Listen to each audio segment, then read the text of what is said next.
জন্য তাকে শুভেচ্ছা জানানোর জন্য উপস্থিত হয়েছেন। আমরা একটু আগেই বলেছি এখন এই বিএনপির গয়েশ্বরচন্দ্র রায় আমরা তাকে দেখছি বিএনপির স্থায়ী কমিটির সদস্য, তিনি স্বাগত জানাচ্ছেন বিএনপির ভারপ্রাপ্ত চেয়ারম্যান তারেক রহমানকে।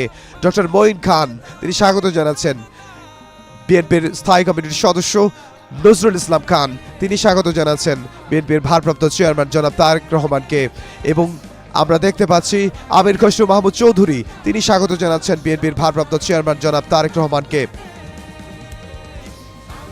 বিএনপির স্থায়ী কমিটির সদস্য যারা রয়েছেন তারা হযরত শাহজালাল আন্তর্জাতিক বিমানবন্দরে এসে পৌঁছেছেন এবং তারা সেখানে মেজর হাফিজ তাকে আমরা দেখতে পাচ্ছি এবং বিএনপির সিনিয়র যুগ্ম মহাসচিব রুহুল কবির রিজভী তিনি স্বাগত জানাচ্ছেন।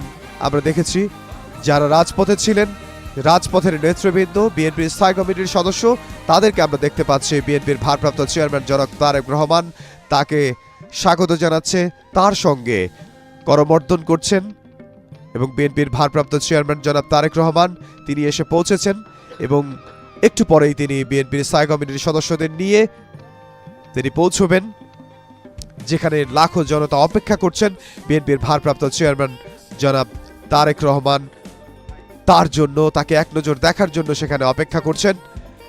আমরা এখন সরাসরি দেখতে পাচ্ছি যে চিত্রটি,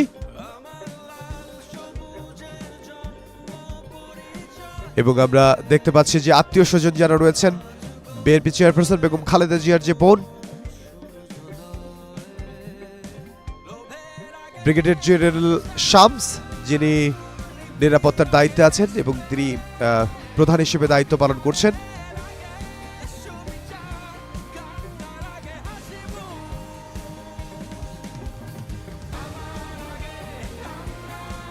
মেজর জেনারেল শামসুল ইসলাম খান তিনিও স্বাগত